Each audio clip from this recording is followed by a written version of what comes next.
Oi, pessoal, tudo bem?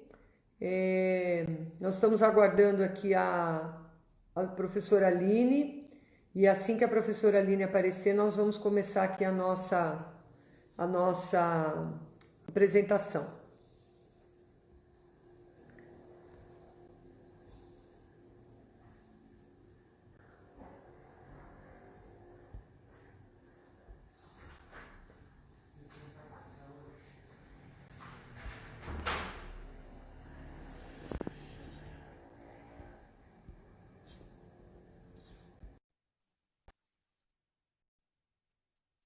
Professora Aline. Oi, Vânia. Oi, professora Bem? Aline, tudo bem? Que alegria ter você conosco aqui hoje. É muito bom que a gente esteja junto. Hoje, para a gente, um dia difícil, professora Aline, eu vou explicar para você por quê. A gente tem um grande amigo, que é o Dr. Ricardo Catani, que foi um advogado muito importante para várias causas que o Fórum Nacional de Proteção Animal moveu. A principal delas, talvez, foi conseguir suspender o transporte marítimo de gado vivo.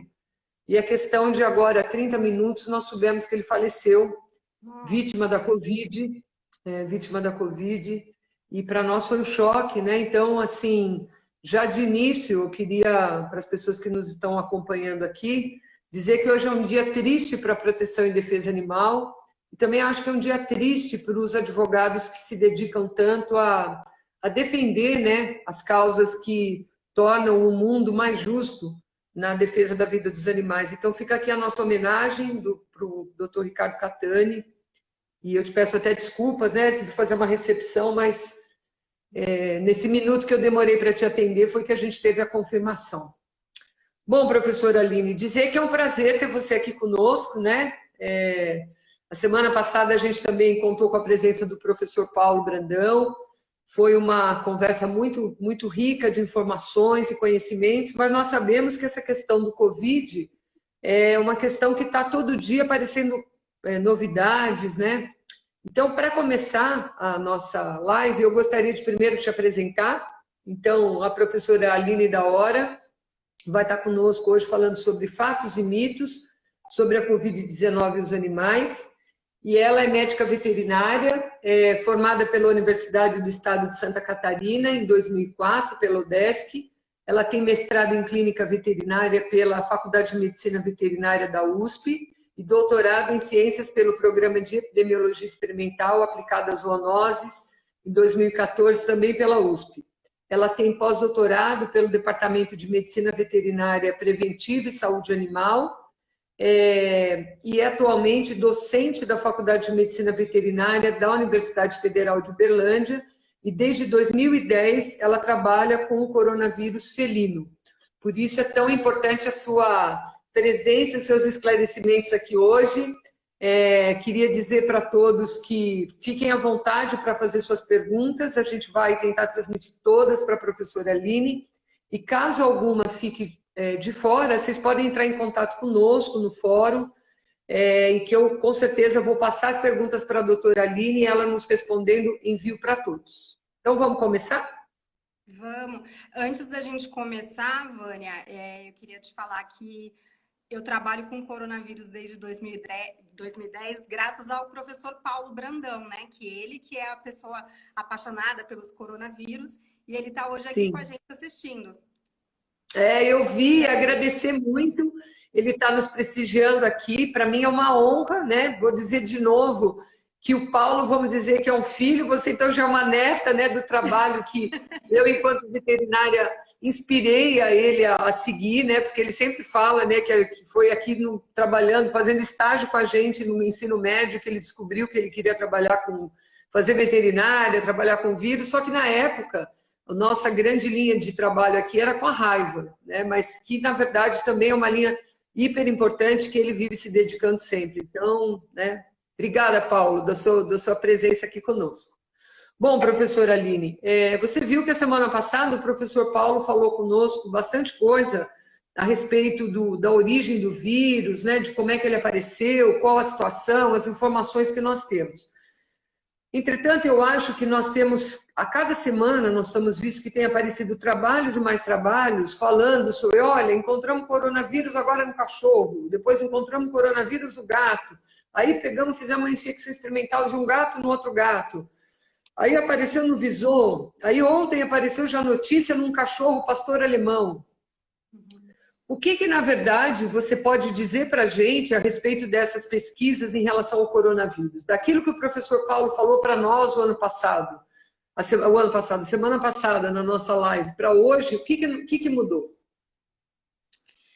Bom, não tivemos muitas mudanças no sentido dessa busca insaciável de encontrar coronavírus, o coronavírus da SARS, em gatos e cães, né? Porque tem todo um contato próximo desses animais com humanos, temos populações muito grandes. No Brasil, a população de cães ela é maior do que a população de crianças, e isso gera também um impacto que a gente vai falar mais para frente. Mas a questão de experimentos de inoculação nesses animais, ela ainda vem acontecendo. Então, iniciou tudo no começo da pandemia com um experimento que inoculou SARS em diversas espécies. Aí depois a gente teve o aparecimento de um artigo só com gatos. E aí, final do mês passado, teve um artigo agora de novo com cães e gatos. E o que eu gostaria de dizer para os pesquisadores pararem de ficar inoculando SARS em cães e gatos, porque a gente não tem um acréscimo nenhum que vai contribuir com realmente o que a gente precisa contribuir da pandemia, que seria tratamento dos humanos, que seria desenvolver respiradores melhores ou mais acessíveis, pensar em uma vacina. Então, é esse caminho que a pesquisa com relação à SARS ela precisa tomar.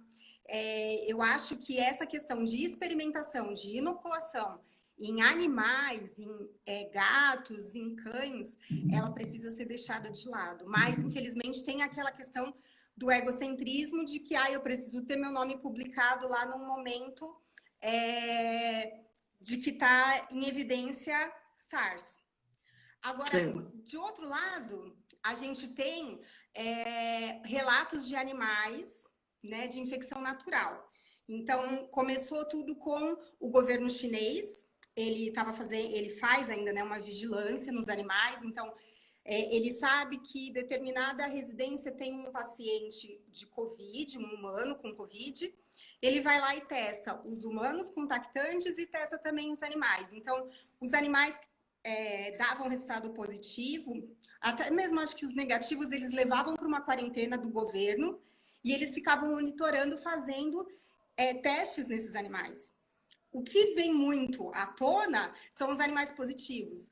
Então, dessa história da China envolvendo o governo chinês, o monitoramento, né, do governo chinês, são em torno de 2 gatos e 2 cães positivos.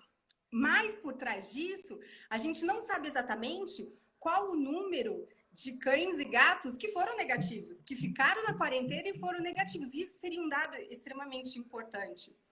Então, se a gente pensar, participação especial aí de um fofinho. Participação especial da Morgana. Se a gente for pensar que a gente tem hoje mais de 6 milhões de pessoas positivas para SARS, e a gente tem, eu estava fazendo um levantamento aqui mais por cima, são em torno de 5 cães, 9 gatos, 3 leões e 4 tigres, que foram positivos. Mas eu não posso afirmar que esses animais, eles tinham a Covid, a doença. Eles encontraram material genético nesses animais. Então, assim, o que é importante do que acontece naturalmente é que haja, se realmente for haver uma vigilância do governo nesse sentido. Mas o que a gente está vendo com os governos que estão fazendo vigilância em cima de animais? O que eu tenho visto que agora está mais ativo a China, né, que foi sempre ativa desde o começo, e Estados Unidos começou há pouco tempo. Então, eles estão conduzindo com laboratórios oficiais do governo. Mas o que é importante é não só pesquisar SARS, é pesquisar vírus ou outras doenças que são importantes para esses animais. Porque a gente tem alguns desses relatos de que os animais tinham manifestação clínica. Aí o pessoal fala que os animais tinham Covid, mas a gente não tem a descrição de que foi testado para, por exemplo, o gato, complexo respiratório viral felino. Não foi avaliado se esse animal tinha uma neoplasia em cavidade torácica, que poderia dar uma alteração respiratória também. Então, esses trabalhos, eles precisam ser muito mais aprofundados para a gente realmente dizer que um animal tem Covid ou não. Eu acho que uma coisa importante que você está falando, professora, que eu gostaria que você deixasse bem claro, é que, primeiro, os animais podem ter outras doenças intercorrentes que levem até aparecimento de alguns sintomas respiratórios, vamos dizer assim, que são os sintomas que nos humanos são os mais evidenciados, né, na grande maioria dos casos, e, na verdade, as pessoas já deduzem, né, tiram conclusões sem, de fato, entender que, mesmo que ele tenha o vírus, não quer dizer que ele vá se tornar doente. E também, muito menos, que ele possa transmitir para um ser humano. Quer dizer, como o professor Paulo bem falou semana passada, a SARS,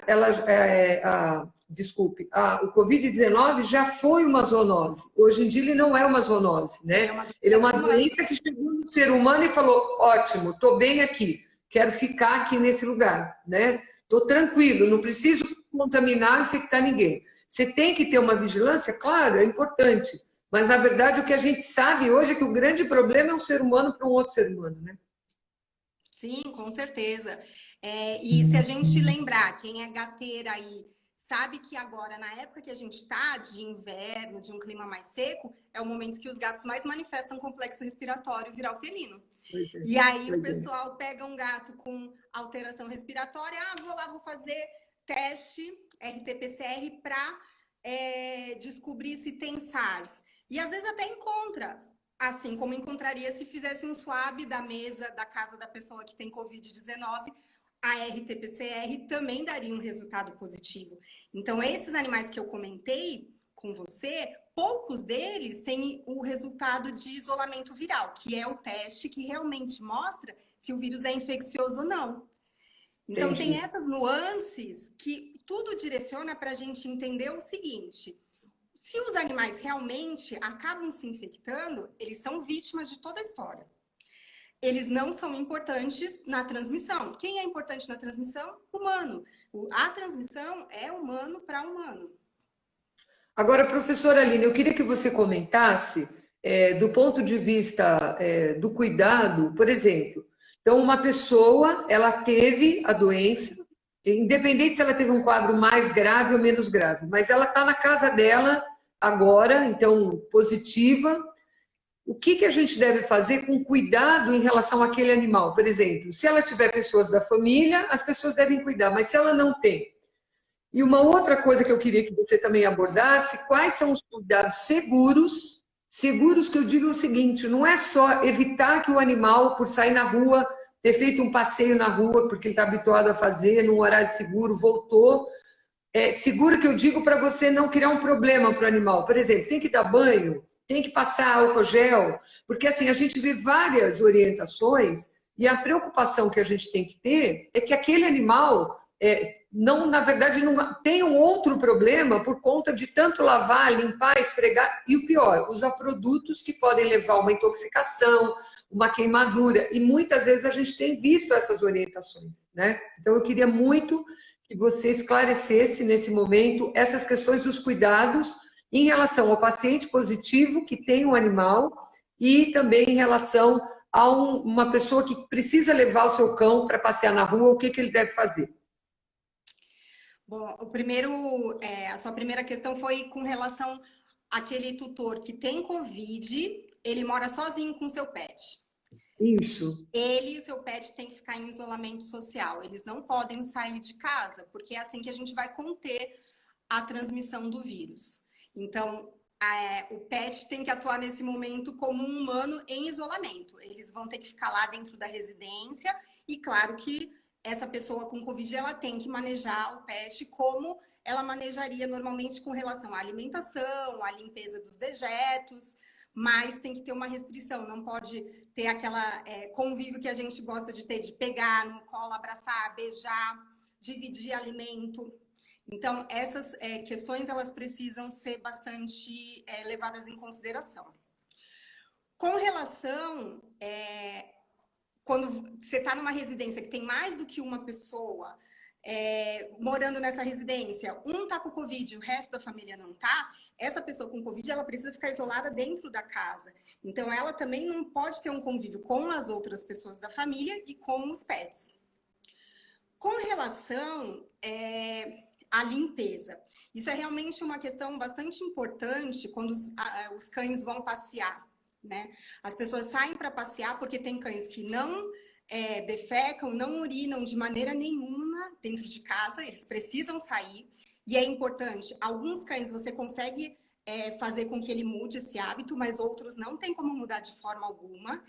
E é importante não forçar, porque senão... Eu tive vários amigos que, inclusive, me ligaram perguntando o que eu faço? Eu moro em apartamento, não posso nem na área comum aqui do meu prédio, o que eu faço?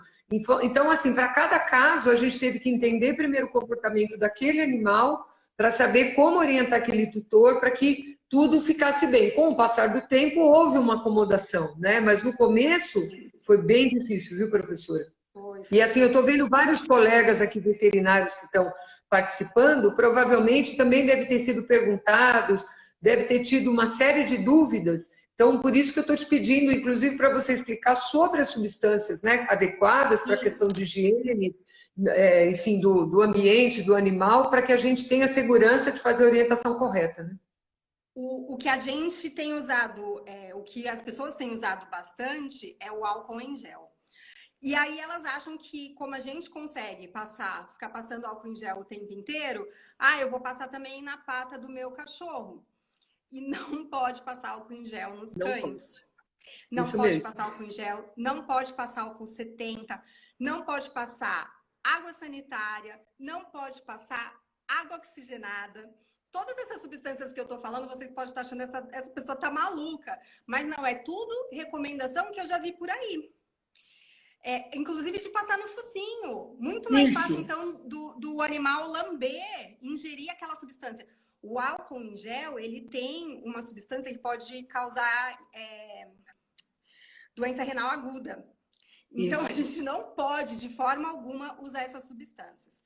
E aí, professora, só para falar uma coisa que eu acho super importante, eu tenho visto até a imprensa divulgar essas coisas. E aí, muito mais difícil, né? Porque como que a gente, na verdade, vai poder controlar esse tipo de coisa se, assim, grandes redes de TV, jornais de grande circulação, redes sociais divulgam informações erradas, né? Isso é muito importante. Esse é o problema da pandemia, né? Que junto com a pandemia de Covid veio a pandemia das fake news. E das desinformações. Da desinformação. A desinformação, às vezes, é aquele desespero. Eu preciso hoje fazer uma reportagem sobre Covid. Vou inventar, o que eu vou falar? E aí, às vezes, pega de bases que não são seguras. E aí vem esse monte de desinformação. O que eu tenho sugerido para as pessoas com relação aos cães? Essa questão de lavar, você pode lavar com shampoo, pet ou sabonete neutro. Você pode usar toalhinha, lenço umedecido de criança, você pode usar lenço umedecido que vende em farmácia veterinária. Só que se o processo de lavar a pata, de higienizar a pata, mesmo com lencinho, ele for estressante para o animal, não faz. Porque vai gerar estresse não só para o animal, como para o tutor. Estresse, baixa imunidade, né? Tanto do tutor, que pode ficar mais suscetível à Covid, quanto do animal, que pode ficar doente das doenças que são próprias do animal. Uma outra alternativa para os cães são aquelas sapatilhas, né? As botinhas, que aí funciona como o nosso calçado. A gente usa quando está na rua e quando entra em casa, tira. Antes de entrar em casa, tira. São botinhas laváveis e ainda vem com um adicional de proteger as patas dos animais com relação à temperatura do solo. Então, às vezes, mas isso que eu ia falar para você, professora Aline, como, na verdade, a questão do bem-estar dos animais, ela pode mudar diante da situação. Por exemplo, eu já tive a oportunidade uma vez no Rio de Janeiro, alguns anos atrás, de encontrar na praia aquele calor, as pessoas com os cachorros super peludos de sapatinho. e não era um lugar adequado, né? Não tinha uma necessidade. Agora, na situação de agora, como é uma coisa transitória, um pouquinho para ele fazer também, porque não é para ficar fazendo caminhada com o cachorro na rua, é para sair com ele para fazer cocô e voltar. Até porque aquilo incomoda, né? Mas nessa circunstância, talvez o uso do sapatinho seja uma boa alternativa, como você está dizendo, né? Uma alternativa mais viável, porque você lava, higieniza, põe para secar e resolveu, não precisou passar nada, né? Isso é bem legal mesmo. Mas também é a mesma situação da higienização, se o animal permitir. Então, se ele ficar estressado, se aquilo para ele é um horror, aí não tem como usar. Para cão, o cão em si, na verdade, ele é mais tranquilo, porque a gente já tem um bom tempo de evolução aí colocando roupas, né? Então, tem animais que às vezes têm a pelagem muito curta. Então, às vezes, até tem pessoas que falam de comportamento, falam, mas isso é humanização do animal, não sei o quê. Aí eu falo, mas não coloca roupa também quando tá frio? Então, é como você falou, é um momento que nós estamos passando e vai ser transitório. A gente pode voltar para um comportamento normal. Agora, o interessante de falar também é com relação aos gatos. Porque as pessoas perguntam, e o meu gato, ele dá umas passeadinhas na rua, e aí, quando ele volta, o que eu faço? Gato é pior ainda. Qualquer cheiro que você colocar no gato, para ele vai ser um estresse absurdo, ele vai passar o resto do dia se limpando. Gato, o que eu falo? Outro dia perguntaram para mim, o pior é que o limpar é lamber, né, professora? Então, acho que tem duas questões aí que é bem importante. Cães também, além da questão do contato, por exemplo, na pata de uma substância irritante, né, ou dessecante, como é o caso do álcool, se for o álcool 70, ele vai dessecar, né? Tem o fato de que, na verdade, o animal pode lamber. E ao lamber, ele acaba ingerindo, como você disse, no álcool gel, ele vai ter um problema, levar ao longo do tempo um problema renal. Imagina no gato, que já é um animal que naturalmente já tem uma tendência a ter problemas renais, né? Então, trabalhar as questões de guarda responsável dos animais nesse momento é um momento propício para a gente também se desafiar. Na minha casa mesmo, a gente tem um quintal grande, então a gente tratou de, assim, ter toda a segurança, que não tivesse como nenhum gato sair, até porque eu tenho um gato que, assim, ele fica horas namorando qual é o lugar que ele vai tentar sair, mesmo sendo tudo alto, e tem sido um desafio, porque quando a gente menos espera, ele descobriu um outro lugar que a gente nem imaginava, né? Então, eu acho que isso que você falou, realmente, dos gatos, é mais desafiador ainda. É mais desafiador, mas tem que ser a educação que a gente, como veterinário, tem que passar para o tutor de gato. Exatamente. Que gato que vai para a rua, o problema não é a Covid, o problema é FIV-FeLV, o problema é o vizinho que não gosta de gato, que intoxica o gato, veneno, mata o gato envenenado. Exatamente. O problema é o atropelamento. Então, a expectativa de vida de um gato que vai para a rua, ela é muito baixa. Então, o importante, não só para agora, que estamos em pandemia, mas para sempre, para todo tutor de gato, é manter o seu gato dentro de casa. E aí, uma coisa que eu queria te perguntar, Aline, é também a questão do uso da máscara, que eu esqueci. A gente tem visto, inclusive tem em redes sociais, pessoas mostrando para fazer igual da criança e do cachorro, todo mundo de máscara, né? Eu queria que você fizesse um comentário a respeito disso, por favor. Por que a gente precisa usar máscara? Porque nós que somos os transmissores, é uma doença de humano, nós humanos que transmitimos um para o outro. Então, eu tenho que usar máscara para me proteger e proteger o meu próximo. Os cães, os gatos, os animais, eles não usam, eles não transmitem, por isso eu não preciso colocar máscara e eu não devo colocar máscara por questão comportamental. Porque eu vou estar alterando toda aquela questão o focinho desses animais é bastante sensorial, principalmente do gato. Ele usa o bigode para equilíbrio. Então, é por isso que a gente não pode cortar o bigode do gato. Eu não posso, então, colocar uma máscara num cão, num gato, por questões de estresse, por questões comportamentais. Então, é a mesma situação que eu falei de forçar o cão a lavar a pata toda vez que voltar do passeio. Perfeito. Uma coisa que eu queria aproveitar, já que a gente está falando dos cuidados, é se você é um cuidador, por exemplo, de cães e gatos, professora Aline, porque assim, você sabe que a realidade do Brasil é de uma quantidade enorme de cães e gatos que vivem pelas ruas, né? Muitas vezes são animais que têm tutores, mas que os tutores não cuidam, ou os animais não têm a guarda responsável, como você falou, principalmente gatos, né? Eles transitam por determinadas áreas, ou são animais que foram abandonados, acharam recursos numa determinada região e vivem ali. E ao longo do tempo a gente está vendo crescer o número de locais que têm animais comunitários, como a gente chama, cães ou gatos. Nesse momento, o que a gente percebeu em vários estados, a gente viu isso através do relato de colegas que estão em outros estados, por exemplo, Rio de Janeiro, Bahia, Minas Gerais, Mato Grosso, Paraná, relato de colegas dizendo que, e colegas que eu digo não só veterinários, colegas da proteção animal, dizendo que, na verdade, estavam com dificuldade para conseguir ir à rua para tratar desses animais. Por quê? Numa situação como essa, teve tantas fake news, né, tantas desinformações, que também muitas pessoas achavam assim, não vem tratar dos gatos aqui, porque eu quero que esses gatos sumam daqui, porque eles podem transmitir doença. Eu li outro dia no jornal, saiu uma manchete, estava lá no Facebook, né, sem a pessoa de fato, porque a gente viu muita manchete sensacionalista. Então, como conduzir essa questão no caso dos animais comunitários? Você pode passar aí algumas orientações para nós, baseadas na sua experiência aí como pesquisadora dos coronavírus? Então, a questão dos cães e gatos comunitários, né, ela não tem que ser suspensa durante a pandemia. Então, os animais precisam continuar sendo alimentados durante a pandemia. É uma questão bastante difícil porque envolve a conscientização de um grande número de pessoas.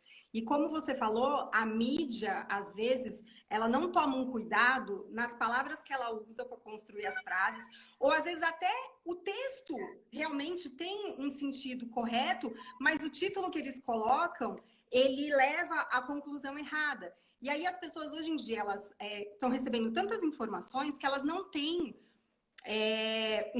um cuidado de ler o texto, de realmente, né, assimilar o que aquele texto está querendo passar. Então, ela vê aquele título lá que chama atenção, os gatos transmitem, que foi um título que saiu bastante, os gatos transmitem Covid. E aí elas vão ler o título, às vezes o texto está escrito que não é bem assim, mas li o título e é isso, e vou sair por aí e vou brigar. Às vezes, talvez esses cuidadores que estão tendo essa dificuldade, eles podem imprimir algum documento de alguém que tenha falado que não é bem assim e mostrar para a pessoa. Então, já leva no bolso, a hora que vai alimentar, vai lá munido da sua arma de informação e mostra para a pessoa, olha, não é bem assim, talvez o que você teve de informação está errado, está desencontrado. Eu acho que uma coisa importante, professora, é a gente disseminar as informações corretas com os nossos colegas, né? Sim. Com os protetores, especialmente com os veterinários, ter uma linguagem uniforme, né? E às vezes eu me preocupo, porque eu tenho visto, eventualmente, pessoas com uma situação muito alarmista. Não, mas não está definido. Mas como não? Está cheio de trabalho já mostrando que, na verdade, não existe isso, né? Foi feito há pouco tempo uma revisão onde se olhou todos esses trabalhos, né, o que estava sendo viabilizado como informação. O professor Paulo, inclusive, mostrou para nós, na semana passada, um trabalho dos visons, que está sendo pesquisado na Holanda. Então, eu acho que, assim, às vezes eu vejo que a sociedade tenta culpabilizar muito, naquela visão antropocêntrica, os animais por uma série de demandas que quem criou foi elas próprias, né? Então, eu fico muito preocupada porque isso é um desserviço, né, que a gente faz e cria, na verdade, muito mais pânico e um problema social a longo prazo, porque, com certeza, se a gente tiver abandono, a gente vai ter mais problema de leishmaniose, a gente vai ter mais problema de esporotricose. A gente, como disse o professor Paulo, a gente corre o risco de voltar a ter crescimento dos casos de raiva por vírus canino entre a população canina e felina e ter que voltar a ter estratégias muito mais cruéis, né, e absolutamente desaconselhadas para controlar essas populações, né? Então, a gente tem uma responsabilidade de não estar divulgando e procurar as informações corretas, né? Acho que isso é bem importante. Então, na universidade, nas clínicas, né, procurar as entidades de proteção animal que, na verdade, tem essa possibilidade, o fórum é uma delas, porque se a gente não tem a resposta, a gente vai atrás das respostas. Eu estou vendo aqui que a Jane está colocando para nós, professora, que aumentou a quantidade de abandonos, né? Como eu falei. Então, assim, muitas cidades já têm notado o crescimento do abandono de animais. Talvez não só pelo risco da Covid, talvez porque as pessoas não têm condição de tratar seus animais. Também eu acho que tem esse outro lado, né? E eu também acho, eu não sei sua opinião, mas é que eu acho que durante esse grande período, né, do isolamento social que nós vivemos, como tudo ficou mais calmo, menos pessoas na rua, menos mobilidade, a gente, quando saía na rua, também percebia melhor a presença dos animais, porque antes a gente tinha tantas outras coisas para ver e não prestava atenção nisso. Talvez os animais até tivessem ali, né? Então, eu acho que são coisas que a gente precisa começar a refletir durante a pandemia para ver se a gente toma um rumo melhor no futuro, né? Na Então, verdade, Vânia, essa questão do abandono que a Jane colocou aí, ela, na verdade, ela tem duas facetas que eu vejo durante a pandemia. Ao mesmo tempo que a gente tem alguns lugares que relatam que tem um maior abandono, a gente tem notícias como um abrigo nos Estados Unidos, que é um abrigo antigo, de muitos anos, que ele, pela primeira vez na história dele, desde que ele abriu suas portas, ele não tinha nenhum animal para doação. Foi até uma reportagem que eu fiquei bastante emocionada, porque a foto era os tratadores na portinha dos recintos, né, das baias, dos cães, dos canis, e só tinha os tratadores, não tinha, eles estavam zero animais, porque eles tinham doado os animais. Então, ao mesmo tempo que tem essa situação que eu entendo também, que tem algumas pessoas que estão perdendo emprego, estão perdendo fonte de renda, tem o abandono, talvez em alguns países que a condição das pessoas conseguirem ficar em isolamento é melhor, condição financeira, a gente vai ter um aumento da adoção. Então, e mesmo aqui no Brasil, eu vi algumas notícias também de lugares que estão tendo uma maior procura para adoção. As adoções não devem parar na pandemia. É claro que tem que ter toda uma questão de gerenciamento de transmissão, então todo mundo de máscara, questão de higienizar as mãos, uma pessoa por vez que vai visitar aquele abrigo. Às vezes até a internet ajuda muito, porque a pessoa pode até escolher o animal que ela quer adotar pelas fotos, pelos vídeos, e ela vai lá só para retirar o animal. Até as entrevistas que os abrigos às vezes fazem para saber se eles vão realmente doar o animal para aquela pessoa, eles também podem ser todos online. E aí teria só um contato realmente no momento de entregar o animal. Eu acho que, pelo menos as cidades de porte médio e grande, têm sistemas mais organizados, né? Seja no serviço público. Antigamente a gente só tinha os CCZs, hoje a gente tem os serviços de bem-estar animal em muitas cidades. E a gente tem um trabalho enorme, na verdade, de muitas entidades de proteção que têm abrigos, né? Então, seria muito importante se a gente conseguisse criar essa rede. E eu vejo que, às vezes, o momento da pandemia também é um momento de oportunidades para se tentar criar esses espaços, né? Mas não existe uma organização. Eu acho que a nossa diferença em relação a outros países, onde a gente viu que isso até tomou um outro rumo, é a organização da sociedade diante dessa necessidade, né? Eu estou vendo várias pessoas aqui, a Maria da Glória, outras pessoas aqui que comentaram conosco, que no Brasil, por exemplo, a gente tem visto a descontinuidade das campanhas de vacinação contra a raiva, né? O que nesse momento passa a ser uma preocupação. Além da questão das doenças, né, como agora a gente está comentando aqui, existem outras que, na verdade, também têm sido negligenciadas por falta de política pública, né? Então, com certeza, se a gente tivesse uma estruturação melhor de política pública no controle animal do país, de uma forma ampla, a gente, na verdade, não teria esse problema. Agora, por exemplo, o Francisco está falando aqui, o Francisco Bismarck, que na cidade dele, não sei qual é a cidade, aumentou o número de pessoas pedindo animais para adoção. Uma coisa que eu queria aproveitar, professora, aqui, saber sua opinião, se não é importante, né? Porque a gente sempre luta para que você trie a pessoa que está interessada na adoção, né? Mas também acompanhe essa adoção, né? De pós-adoção. Eu queria que você dissesse agora, na época de pandemia, se você acha que isso é viável e como você acha que isso pode acontecer de fato, até aproveitando muitas vezes as redes sociais, né? Então, até a Maria da Glória colocou aqui que o receio dela no pós-pandemia é que esses animais adotados sejam abandonados. Exatamente. Eu acho que realmente é uma preocupação que eu vejo as pessoas quando a gente conversa sobre isso. As pessoas falam mais. A ligação das pessoas que estão em isolamento com esses animais, ela vai ser muito mais intensa, porque as pessoas que estão adotando provavelmente são aquelas que estão tendo condições de ficar em casa fazendo isolamento como tem que ser. Então, elas vão ficar um bom tempo convivendo durante o dia com os animais. É diferente daquele que adota e tem que fazer aquela corrida do dia a dia, aquela rotina. Então, eu acho que o laço que vai criar nessas adoções vai ser muito mais forte. Então, a minha perspectiva é que esse abandono pós-pandemia ele seja menor. É claro que sempre a gente tem que continuar com as campanhas dos abrigos que sempre foram feitas, que é de conscientizar bem a pessoa dela saber que a adoção envolve N fatores. Então, é um novo membro da família que você vai ter gastos com alimentação, com saúde. Então, tudo isso tem que ficar muito bem claro. Com relação ao acompanhamento, a pessoa adotou um animal, os acompanhamentos eles têm que continuar e, como você falou, a gente tem a ferramenta ideal para esse momento, que seria o acompanhamento via WhatsApp. Manda vídeos, conversa, pergunta como é que tá. Até porque as pessoas mesmo estão sendo acompanhadas, até quando estão doentes, ou estão sendo acompanhadas por ligação telefônica, por mensagem, né? Sim, sim, com certeza.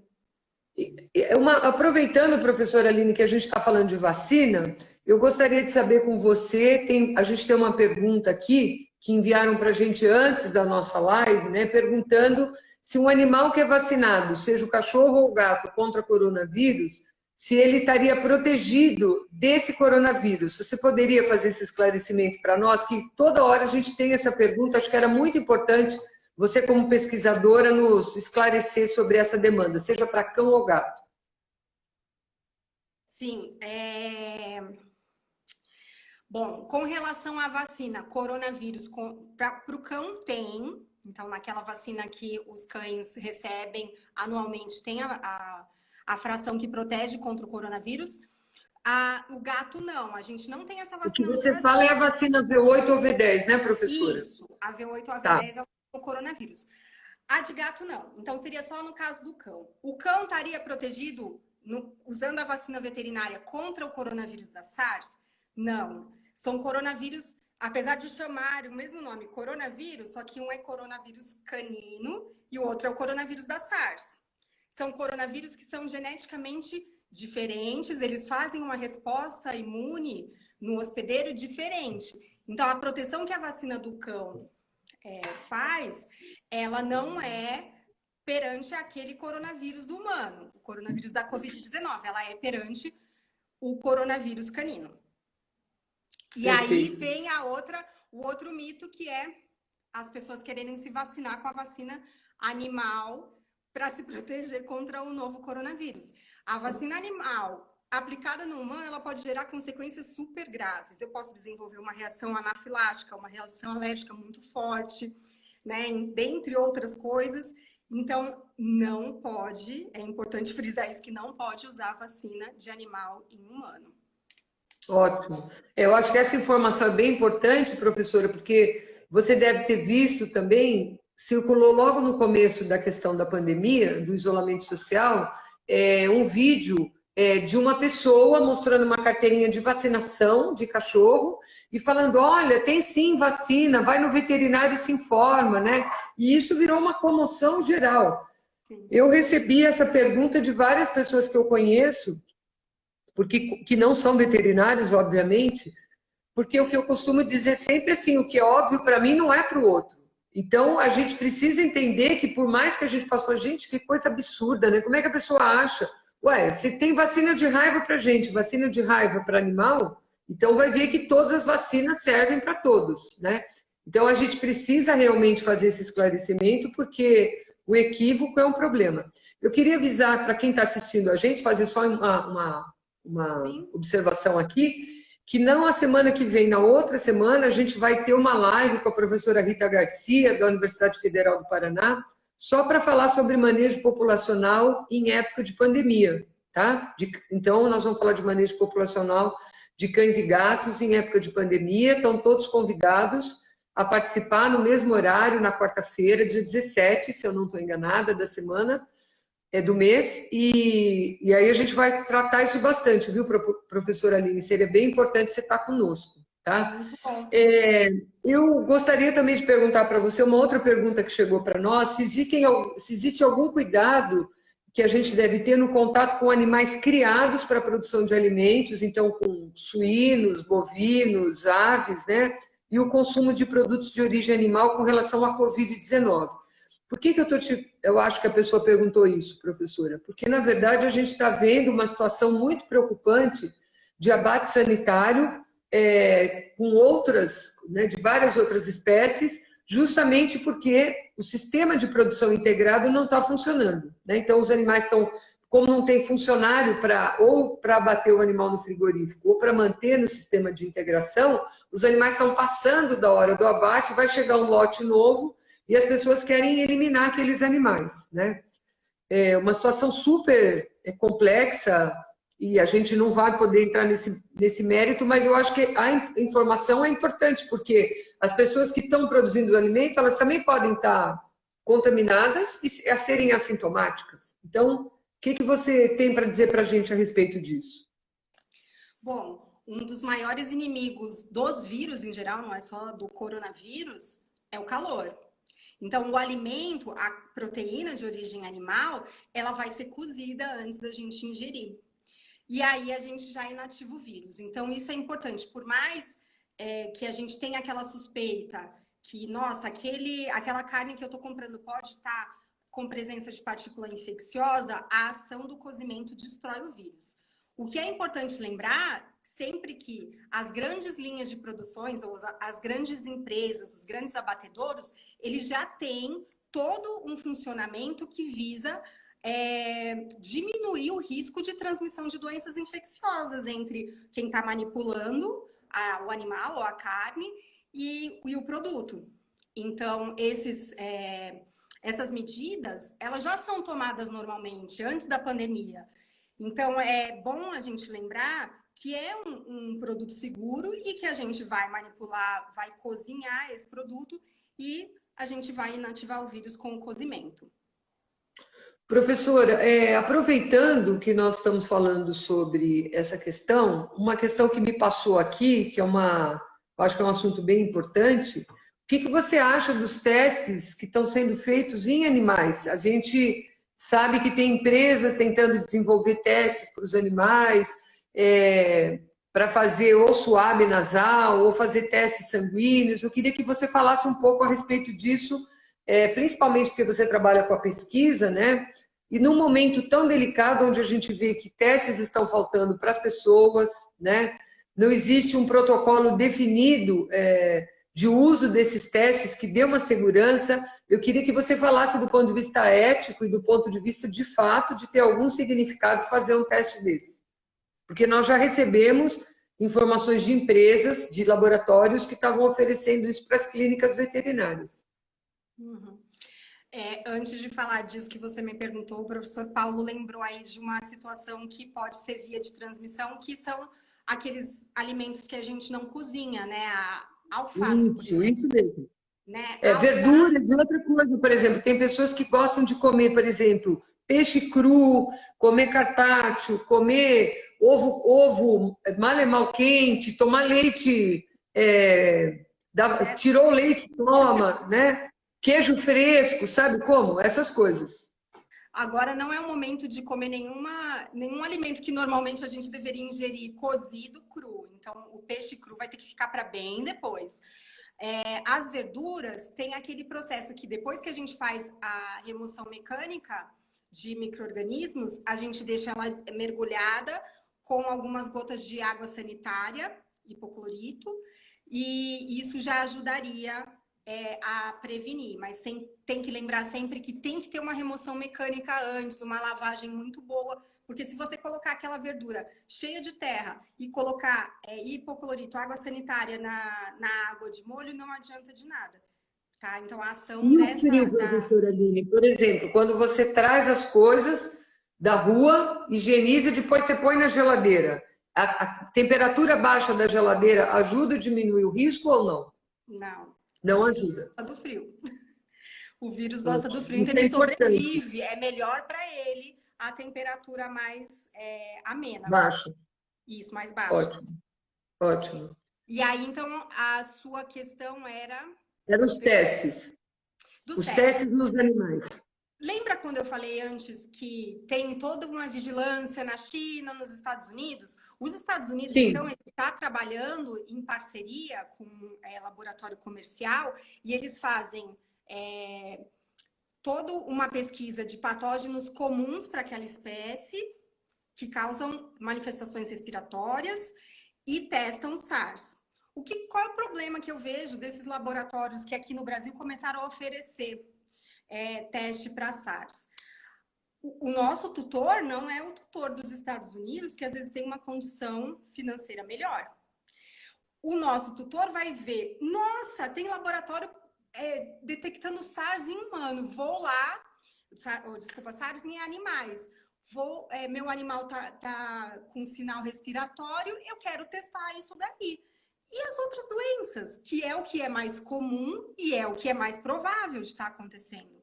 Né? Então, vai criar uma confusão muito maior. E aí, esse pessoal vai começar a sair nas mídias dizendo, olha, meu gato, meu cachorro teve SARS, teve Covid. Então, essa preocupação precisa ter uma associação ou da academia ou do governo para que isso seja seja realizado de uma melhor forma, para não ter toda essa geração de informações ruins. E para a gente ter conclusões que são boas. Porque se eu falar para você que desses animais que eu te falei, que tem notificação na OIE, desses animais que eu te falei, não são todos que estão notificados na OIE. Já está errado, porque tem que ter notificação.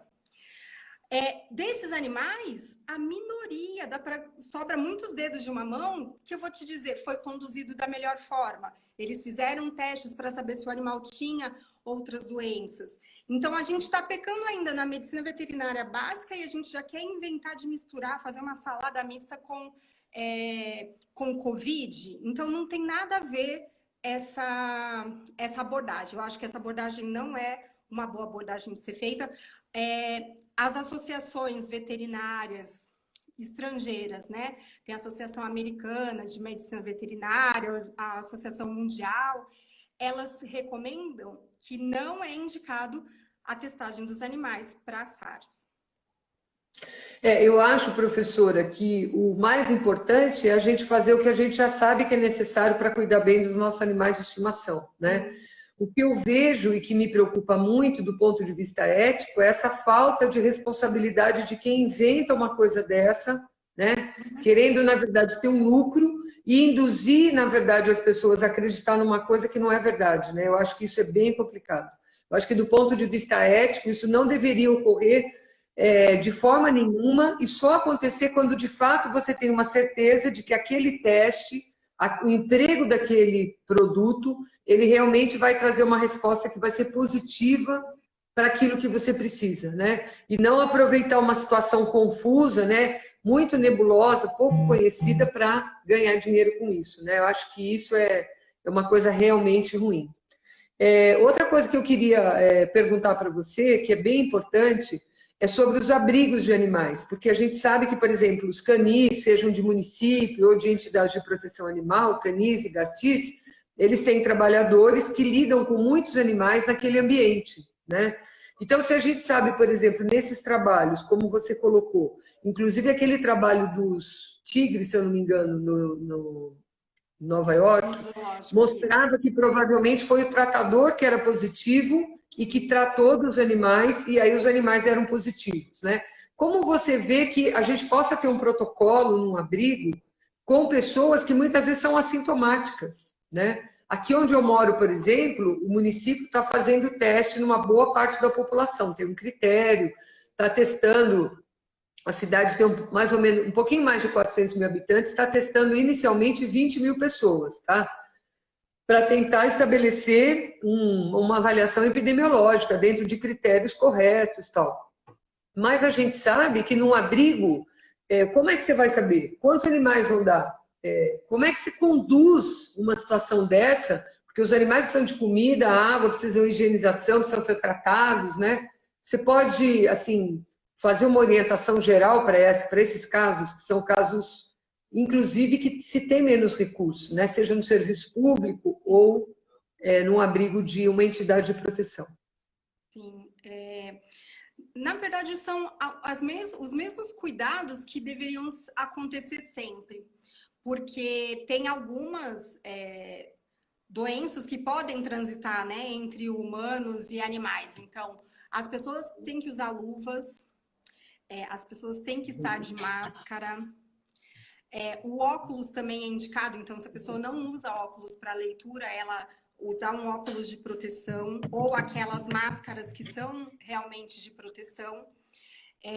Então, as ações de higiene, limpeza, elas devem ser as mesmas agora na pandemia e antes ou depois da pandemia, porque é uma situação que realmente pode ter uma circulação maior de doenças infecciosas. Por exemplo, o que é muito comum em abrigo, verminose, e a gente pode adquirir. Então, e a gente pode ficar mantendo a verminose no abrigo se a gente tiver verminose e a gente está com a mão suja, né? Porque a gente foi antes no banheiro, antes de manejar os animais. Então, todas essas questões de prevenção de transmissão de doenças infecciosas, elas têm que continuar. Infelizmente, a pandemia veio, mas junto a gente vai conseguir alguns pontos positivos, extrair no final de tudo isso alguns pontos positivos. E no meu ponto de vista, um deles é o aumento dos manejos de higiene. Então, a gente vai adquirir hábitos que a gente não tinha antes e que vão ser muito importantes. Uma outra questão que é importante nos abrigos é porque é um lugar que tem muitos animais e às vezes precisa de muitas pessoas para manejar a quantidade grande de animais. Então, entre as pessoas também tem que ter isolamento social. Então, não é aquele momento que vai ficar confraternizando dentro de uma sala pequena, conversando. Precisa ter um distanciamento social, às vezes trabalhar em turnos. Então, ter uma pessoa só naquele momento no abrigo. Então, todos esses cuidados, eles devem acontecer agora na pandemia. E os cuidados gerais que eu falei, de luva, máscara, óculos de proteção, eles devem acontecer por um período para sempre, né? Que vire rotina. Então, professora, eu até queria colocar uma coisa para você aqui. O Fórum Nacional de Proteção e Defesa Animal tem uma força-tarefa que chama GRADE, Grupo de Resgate de Animais em Desastres. A gente tem até participando da nossa live aqui algumas pessoas, por exemplo, a Carla Sassi, que foi uma das primeiras pessoas no Brasil que trabalhou com a questão de resgate de animais em situação de risco. E o que nós acabamos descobrindo agora, com essa situação, foi que nós precisamos também, fomos convidados através do professor Leonardo de Castro, que é professor da Uniso aqui em Sorocaba. Ele foi convidado para ajudar no treinamento do uso de EPIs para o pessoal no hospital. Olha que interessante. Então, o GRADE, que trabalha a questão de situações de desastre, que são aquelas situações onde as pessoas perdem completamente a possibilidade de tomar uma posição para resolver o seu problema. Me parece que a gente está vivendo um desastre biológico e sanitário, né, mundial. Essa pandemia tem essa característica. O que a gente viu? Que ele foi chamado para ensinar as pessoas a tirar a luva, a botar máscara, a tirar o avental, porque em ambientes hospitalares a gente estava tendo muitos riscos, e as pessoas se contaminando, muitas pessoas adoecendo num curto espaço de tempo, quando, na verdade, isso deveria ser uma rotina, né? Como você falou, é uma oportunidade da gente trabalhar em prol da nossa saúde e da saúde do quem a gente lida, sejam os humanos ou os animais, né? Então, eu acho que é uma oportunidade, eu sempre gosto da metade do copo cheio, do que da metade do copo vazio, né? Para a gente poder trazer novidades. Então, explicar o básico, porque olha que incrível, esse vírus é tão desafiador, mas ele se rende ao calor e à água e sabão. E ao álcool, que são coisas que fazem parte do nosso dia a dia desde sempre. Né? Antigamente não tinha o que fazer, você punha a pessoa para tomar um solzinho, abre a janela do quarto para entrar o sol, para entrar o calor, né? Para o sol ajuda, né? Melhora. Lava com água e sabão, mordida de raiva, lava com água e sabão, primeira coisa, mais importante, porque a cápsula do vírus é sensível, né? Ela quebra nesse sentido, igual o coronavírus. Igual. Usa o álcool para ajudar na desinfecção. Então, o que você falou, eu acho que é super importante. A gente tem que aproveitar o momento para adquirir hábitos que tem que durar a vida toda, né? Até essa questão dos abrigos é interessante eu falar aqui de uma situação que ela não veio na mídia porque não teve uma pandemia num momento tão importante como a gente tem hoje, com a Covid-19, mas foi com relação ao vírus da influenza, o vírus que causa gripe em nós, humanos. Teve um abrigo nos Estados Unidos que as pessoas, os tratadores, passaram para os gatos e todos os gatos do abrigo tiveram, e o vírus da influenza no gato, ele causa doença. E aí o pessoal começou a pesquisar. Será? Mesma história, Vânia. Mesma história, o pessoal achando que a culpa é dos gatos, quando na verdade a culpa é nossa. Aí começaram a pesquisar. O que eles fizeram? Foram pegar gatos ferais, aqueles gatos que não têm contato nenhum com pessoas, que viviam numa reserva, que tinha até aves migratórias. As aves migratórias têm um papel na transmissão desse vírus, né? E aí eles testaram esses gatos, e eram mais que 200 gatos, se eu não me engano, nenhum gato deu positivo para influenza. Então, eles chegaram à conclusão que os tratadores do abrigo passaram influenza para os gatos. E isso é importante, porque não só a gente se protege de algumas doenças, como no caso do gato, a esporotricose, que a gente pode adquirir pelo gato, como a gente protege também os animais de estar passando doenças que são próprias nossas para eles. Tem uma última pergunta que eu queria te fazer, professora, porque a gente tem 3 minutos para terminar a nossa live. Então, eu queria que você fosse bem rápida na resposta e fizesse as suas considerações finais. E vou deixar em aberto que a gente possa voltar a falar sobre esse assunto daqui a algumas semanas, porque com certeza podemos ter diferenças, novidades, né? Eu já falei isso para o professor Paulo também. Então, pode ser que eu te chame. Qual é a sua opinião sobre a importância dos programas de castração, que a gente sabe que são super importantes, então vários municípios têm, e nesse momento muitas foram interrompidos.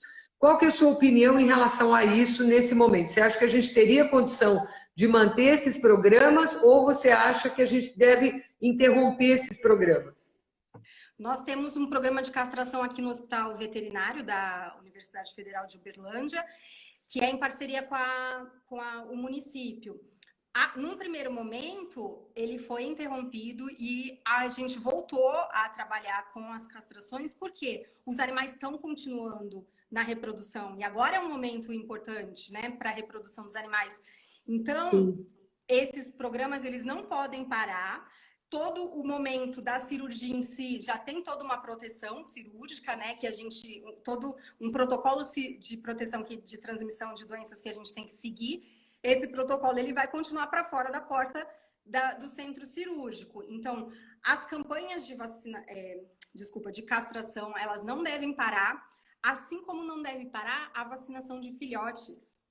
O adulto tem uma imunidade já mais protetora, porque ele já recebeu muitas doses de vacina, então ele tem uma imunidade mais duradoura. O filhote, não, ele está lá totalmente desprotegido a hora que o anticorpo materno cai.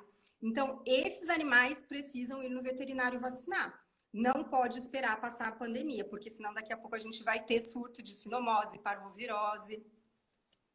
Professora, eu queria agradecer muito a nossa conversa, foi ótima. Queria que você fizesse suas considerações finais. Queria lembrar a todos que na próxima quarta-feira, às 6h30 da tarde, nós vamos ter mais uma live com o professor Vicente de Ataíde sobre pecuária e direito animal. Vai ser um tema muito importante que nós vamos tratar. Queria convidá-los a todos a não esquecer, nós vamos informar e gostaríamos muito de agradecer a todos que ficaram conosco até agora e queria que você fizesse as palavras finais aqui. Quando tiver faltando 1 minuto, eu te aviso, tá bom? Tá bom. Eu queria agradecer a oportunidade de falar que, às vezes, um tema que as pessoas acham, já tá batido, não aguento mais ouvir falar, mas sempre a gente tem informação nova para atualizar essa questão da Covid-19 com animais. Também é importante que, mesmo já de ser um tema que a gente está trabalhando bastante, tentando divulgar os fatos, né, que estão aí para a gente divulgar aquelas informações mais concretas, é um tema que ainda tem muita gente que não entende muito bem ou que tem aquela concepção errada. Então, ele ainda precisa ser muito trabalhado. Então, com relação a isso, o Fórum Animal está de parabéns. Queria agradecer todo mundo que assistiu. Tem pessoas aí do coração que eu vi vários recadinhos, pessoas importantes. Isso mesmo. Quando vocês precisarem de mim, eu estou totalmente à disposição de vocês. Olha, professora Aline, a gente não vai deixar de você, tá? Eu queria muito agradecer a todos, a professora Aline.